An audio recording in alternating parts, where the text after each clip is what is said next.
ঝর্ণা, প্রাকৃতিক নিসর্গ, বিস্তীর্ণ কক্সবাজার সমুদ্র সৈকত, সবুজে ঘেরা মেরিন ড্রাইভ রোড আর পাহাড়ের উপর দাঁড়িয়ে সূর্যাস্ত উপভোগ করতে প্রতিদিন কক্সবাজার হিমছড়ি ঝর্ণা ও ইকো ট্যুরিজম দেখতে ভিড় করছে হাজার হাজার পর্যটক।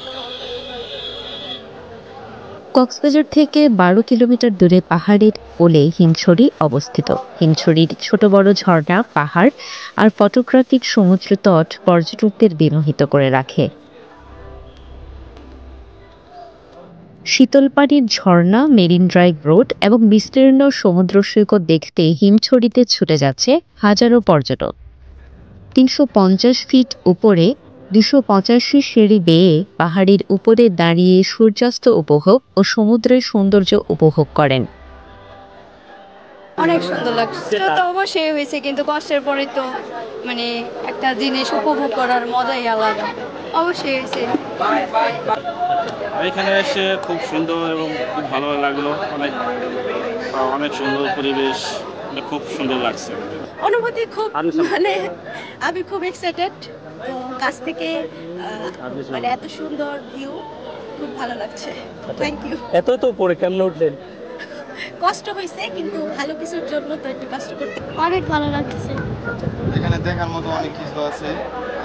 এখান থেকে ব্রিজটা দেখা গেছে, সানসেট দেখা গেছে, সূর্য নামতেছে, এটা আমরা ভালোভাবে দেখতে পারতেছি এবং পাহাড়ের উপরে ফিলিংসটা অন্যরকম। ঢাকা থেকে, কেরানীগঞ্জ থেকে ঈদের ছুটিতে আসছি। ঈদের ছুটিতে এটা ঘোরার জন্য খুব ভালো একটা জায়গা। আর আমরা বন্ধুদের সাথে আসছি, ফ্যামিলির সাথে আসিনি। বন্ধু বান্ধবরা এখানে ঘুরতে আসছি, বন্ধুদের সাথে আসলে আলাদা একটা মুহূর্ত আমরা একসাথে কাটাইতে আসি। অনেক ভালো লাগতেছে এখানে এসে আমাদের। এটা কক্সবাজার আসার পরে সত্যি ভালো লাগছে এই জায়গায় আসতে। আমরা ভাবি নাই যে এত সুন্দর লাগবে এটা এখানে ওঠার পরে।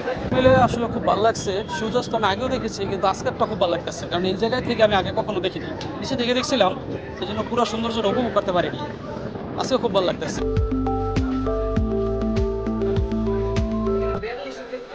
এছাড়াও পাহাড়ের পাদদেশে ইকো পার্কের প্রবেশ মুখের বার্মিস মার্কেট থেকে পছন্দের কেনাকাটা, ভালো ব্যবসাও করছেন স্থানীয় ব্যবসায়ীরা। সত্য ইনশাল্লাহ ঈদের পরে দেখতেছি অনেক লোকজন ভিড় দেখতেছি। অন্য বছর এরকম রোজার ঈদের পরে তো কম হতো, বছরে খুব বাড়তি দেখা যাচ্ছে। আমাদের ব্যবসা বাণিজ্য ভালো হচ্ছে। পর্যটকেরও আমরা হিমছড়ির বাসী থেকে হিমছড়ি বাজার কমিটি আছে, এদের পক্ষ থেকে আমরা সুযোগ সুবিধা দিচ্ছি। আমাদের আর যে ব্যবসা বাণিজ্য যেগুলো করতেছে এগুলো ন্যায্য মূল্য নিচ্ছে। আগের তুলনায় এখন একটু সরকার পতন হওয়ার পর থেকে একটু ভালো ব্যবসা হচ্ছে সবার। আপনার পর্যটকদের কেমন সেবা দিচ্ছেন? আমার পর্যটকদের, এখানকার ব্যবসায়ীরা পর্যটকরা অনেক সম্মান করে। যে পর্যটকরা যদি উত্তেজিত হয়, এরপরেও আমরা কি শান্ত হয়ে ব্যবসা করে যাচ্ছি, এরকম এভাবে ব্যবসা করি। হিমছড়ি ঝর্ণা ও ইকো ট্যুরিজম কেন্দ্রের ম্যানেজার জাকুর আলম বলেন, প্রতিদিন হাজার হাজার পর্যটক আসে। পর্যটকদের নিরাপত্তা নিশ্চিতে তারাও কাজ করছেন বলে জানান। আমাদের এখানে ঝর্ণা আছে, পাহাড়ে গেলে পুরো ভিউটা দেখা যাবে। গভর্নমেন্টের যেটা আছে দাঁড়াতে পারবো না। কি পরিমাণ পর্যটক আসবে?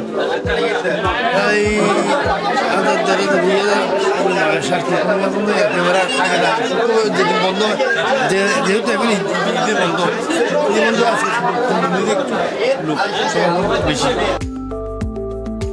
রিয়াজউদ্দিন রিয়াদের প্রতিবেদনে মৈত্রী দে, CCN।